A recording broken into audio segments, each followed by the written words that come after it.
ഹരേ രാമ ഹരേ കൃഷ്ണ.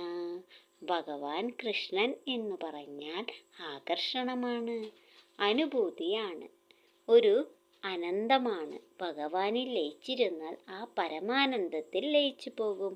ആ ഭഗവാനിൽ നിന്നുള്ള അനുഭൂതി, ആനന്ദം പറഞ്ഞറിയിക്കാൻ പറ്റില്ല.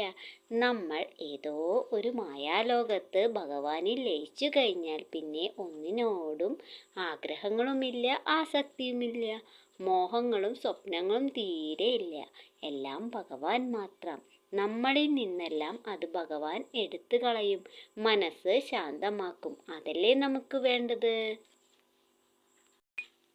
നമുക്ക് അർഹതപ്പെട്ടത് ഭഗവാൻ നമുക്ക് തരും. ആ ഉറച്ച മനസ്സ് മതി നമ്മളെ നിയന്ത്രിക്കുന്നത്, നയിക്കുന്നതും ഭഗവാനാണ്. നമുക്ക് മനസ്സിലാവും, ഒരു മരക്കൊമ്പിൽ ഇരിക്കുന്ന പക്ഷി ഏത് നിമിഷവും ഒടിഞ്ഞു പോകുന്ന ആ കൊമ്പിനെയല്ല ആശ്രയിക്കേണ്ടത്, അതിൻ്റെ ചിറകിനെയാണ്. കൊമ്പൊടിഞ്ഞാലും ചിറകുകൾ അടിച്ച് മുകളിലേക്ക് പറക്കാം. കൊമ്പ് നമ്മുടെ കർമ്മഫലവും ചിറക് നമ്മുടെ ഭഗവാനുമാണ്.